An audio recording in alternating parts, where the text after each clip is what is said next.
말씀을 합독하겠습니다. 11절의 말씀부터 합독하십니다.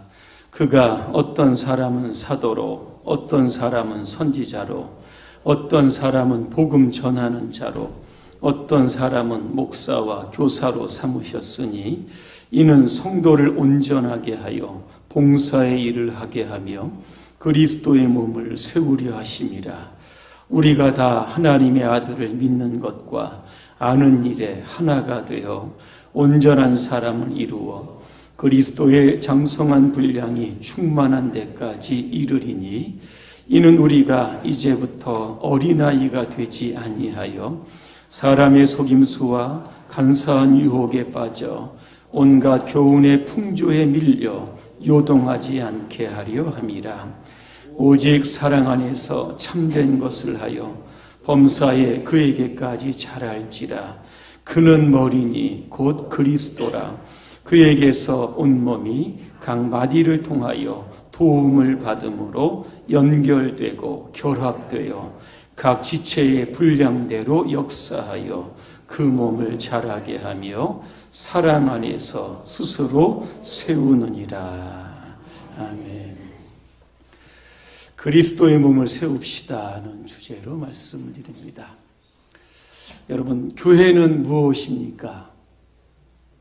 대답해 보시기 바랍니다. 교회란 무엇인가? 사실 예배소서의 이게 주제입니다. 교회는 그리스도의 몸입니다. 그래서 여러분, 교회 욕하지 마시기 바랍니다. 골로새서 1장 18절입니다. 그는 몸인 교회의 머리시라, 그렇게 되어 있습니다. 자, 그러면 우리는 누구입니까? 지체입니다. 고린도전서 12장 12절입니다. 몸이 하나인데 많은 지체가 있고 몸의 지체가 많으나 한 몸인 것 같이 그리스도도 그러하니라 그랬습니다. 우리 몸에 수많은 세포와 조직과 기관들이 있지만 그것이 통일을 이루어 한 몸을 이루는 것처럼 교회도 우리 모두가 다 주님의 지체가 되어서 한 몸을 이루어야 하는 겁니다. 나는 나고 너는 너다라고 하는 이러한 방식은 우리 공동체를 깰 수 있는 굉장히 위험한 생각입니다. 믿음은 하나님과의 1대1과의 관계입니다. 하지만 신앙생활은 공동체 안에서 이루어진다라고 하는 겁니다. 자, 지난 시간 설교의 주제를 기억하십니까? 자, 성령이 하나 되게 하신 것을 힘써 지키자. 자, 이런 주제로 제가 말씀을 지켰습니다. 자, 하나 된 교회, 이제 우리가 뭐를 해야 될까? 오늘 세 가지 말씀을 드리려고 합니다. 첫째는 우리는 주어진 은사대로 사역해야 합니다. 은사라고 하는 단어를 보니까 이 카리스마라고 되어 있습니다. 기쁨, 즐거움이란 뜻이 담겨져 있습니다. 그래서 우리가 은사대로 사역을 하면 우리 마음에 기쁨과 즐거움이 생기는 겁니다. 왜 우리에게 은사를 주셨을까? 우리의 직분을 잘 감당하기 위해서 주신 겁니다. 오늘 그 11절에 보니까 5가지 직분들이 나옵니다. 첫 번째가 뭡니까? 사도, 그렇게 나옵니다. 아포스톨로스라고 되어 있는데 보냄을 받다, 이러한 뜻입니다. 여기에 사도는 예수님의 직계 제자인 12제자를 가리킵니다. 자, 두 번째 누가 나옵니까? 선지자가 나옵니다. 선지자는 하나님의 대리자입니다. 하나님의 음성을 듣고 직접적으로 그 음성을 백성들에게 계시하는 역할을 했습니다. 때로는 미래를 예견하기도 하고 때로는 훈계의 말씀을 통해서 백성들의 잘못을 지적하기도 했습니다. 구약시대 성경에 나오는 인물들이 주로 선지자였습니다. 신약에 와서는 보니까 빌립의 네 딸이 선지자였다, 사도행전에 보니까 또 그렇게 나와 있습니다.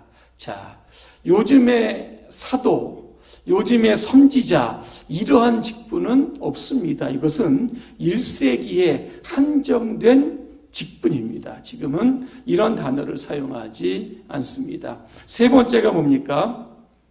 복음을 전합니다.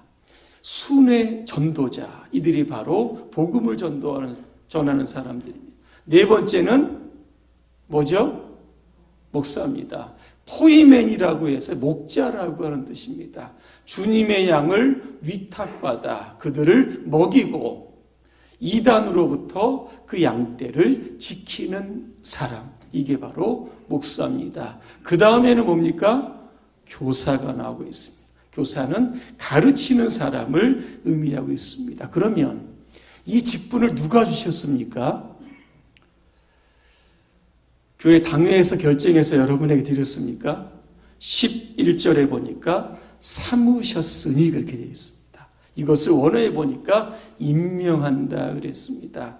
하나님께서 여러분들을 잘 보시고 여러분의 은사대로 직분을 주시고 오늘 교회를 세우시기 위해서 여러분들을 교회 곳곳에 포진해 놓으셨다라고 하는 겁니다. 11절을 보면 직분과 직분을 연결할 때 뭐로 연결됐는지 여러분 아십니까? 콤마로 이렇게 연결되어 있습니다. 이 콤마가 의미하는 게 뭘까? 직분의 동등성을 의미하는 겁니다. 직분에는 차별이 없다는 겁니다. 맨 처음에 나오는 예수님의 12제자, 사도, 맨 마지막에 나오는 교사, 이 사도와 교사 간에는 이 차별이 없다는 겁니다. 하지만 차이는 있습니다. 목사는 목사의 할 일이 있고 장로님은 장로님의 할 일이 있고 집사님은 집사님의 할 일이 있는 겁니다. 자, 그러면 여기서 우리는 두 가지의 중요한 원리를 기억해야 합니다. 첫 번째는 나에게 맞는 은사를 발견해야 합니다. 여러분은 여러분에게 주신 은사를 발견하셨습니까? 은사를 발견하는 가장 쉬운 방법이 있습니다. 그것은 내가 제일 좋아하고 내가 제일 잘하는 것, 이게 은사입니다. 어떤 분은 음식을 좋아합니다. 그런데 음식 만드는 것은 싫어합니다. 주방 근처에 가지도 않으려고 하고 칼질도 한 번도 안 해봤습니다. 이런 분이 내가 식당에 들어가서 오늘부터 내가 식당 팀장이다, 이렇게 되면 교인들은 마르게 되어 있습니다. 그죠? 자기를 잘 아는 것은 바로 자기 자신입니다. 그래서 내가 교회에 어떤 사역에 참여했을 때 가장 큰 기쁨이 있는가, 그것을 발견해서 거기에 평생 헌신하면 되는 겁니다. 또 한 가지는 우리가 은사를 받아 사역할 때 중요한 목적이 있습니다. 하나님께서 우리에게 은사를 주신 목적이 있습니다. 뭐냐면 교회의 덕을 세우는 겁니다. 고린도전서 14장 12절입니다. 너희도 신령한 것을 사모하는 자인즉 교회의 덕을 세우기 위하여 풍성하기를 구하라 그랬습니다. 또 하나, 우리에게 은사해 주신 주 목적은 성도를 유익하게 하는 겁니다. 자, 고린도전서 12장 7절입니다. 각 사람에게 성령의 나타남을 주심은 유익하게 하심이라 그랬습니다. 예를 들면 신유의 은사를 한번 생각해 보시기 바랍니다. 내가 누군가가 어떤 분이 아픈데 그분을 위해서 기도했습니다. 그런데 그분이 깨끗하게 나았습니다. 하나님께서 나에게 무슨 은사를 주신 겁니까? 신유의 은사를 주신 겁니다. 야, 나 신유의 은사 받았어. 나 이 정도야. 나 기도하면 모든 사람이 다 낫는다니까. 자기의 만족과 자기의 목적과 자기의 자랑을 위해 주시는 것이 아니라 아프고 병든 사람이 있으면 쫓아가서 기도하라고 주신 겁니다. 이게 바로 우리에게 은사를 주신 목적입니다. 어떤 문제가 있는 성도가 교회 장로님을 찾아갔습니다. 그랬더니 장로님이 성경 말씀을 딱 그에게 제시를 합니다. 근데 그분이 그 말씀을 붙들고 그 어려운 상황들을 잘 헤쳐갔습니다. 이 장로님에게는 지혜의 은사, 때로는 지식의 은사가 주어진 겁니다. 이게 왜 주어졌습니까? 힘들고 어려운 성도들 만날 때마다 하나님의 말씀으로 그를 격려해서 일으키라고 이런 은사를 주셨다라고 하는 겁니다. 저는 이 유익이라고 하는 단어를 오늘 12절에 보니까 온전하게 한다, 이러한 단어와 조금 이렇게 한번 바꾸고 싶습니다. 온전이라고 하는 단어를 좀 보니까 원어에 완성, 준비, 연단, 훈련 이런 뜻이 섬겨져 있습니다. 무슨 뜻일까? 누군가 교회를 잘 섬길 수 있도록 그를 온전하게 하는 것, 이게 바로 은사를 가지시는 분들의 주 사역이라고 하는 겁니다. 예를 들면 같은 은사를 가지고 교회에 어떤 일을 이렇게 시작을 합니다. 그런데 내 옆에 있는 분이 자꾸 실수를 하고 자꾸 이게 서투릅니다. 그러면 그 은사에 좀 더 조예가 깊은 분이 실수하고 좀 서투른 분을 옆에서 조언해주고 그 은사를 개발해주고 자신보다 더 잘할 수 있도록 은사를 100% 활용하게 만드는 것, 이게 바로 온전하다라고 하는 뜻입니다. 세상에 완벽한 사람은 없습니다. 그래서 우리는 서로에게 받은 은사를 여러분 가지고 그를 온전하게 세워가는 이러한 귀한 사역이 우리 교회 안에 진행되어야만 하는 겁니다. 두 번째는 장성한 그리스도인이 되어야 합니다. 오늘 14절에 보니까 이는 우리가 이제부터 어린아이가 되지 아니하며 그랬습니다. 몸은 정상인데 정신적으로, 마음적으로, 생각적으로 어린아이입니다. 이를 가리켜서 성인아이다 그럽니다. 자, 교회 안에도 오래 교회를 다녔고 직분을 가지고 있지만 영적인 수준을 보면 어린아이의 단계에 있는 분들이 있습니다. 이런 분들의 특징이 있습니다. 이기적입니다. 그래서 자기의 주장을 강하게 표출하고 그래서 사람들과 자주 다툽니다. 이런 분들은요, 자기를 알아주지 않는다고 해서 시시때때로 토라집니다. 이런 분들은요, 누군가 자기에게 좀 기분 나쁘다라고 말을 해서 시험에 들고 교회에 나오지 않습니다. 우리는 이런 어린아이의 모습을 버려야 합니다. 고린도전서 13장 11절입니다. 내가 어렸을 때에는 말하는 것이, 깨닫는 것이, 생각하는 것이 어린아이와 같았지만 장성한 사람이 되어서 어린아이의 일을 버렸다, 그렇게 되어 있습니다.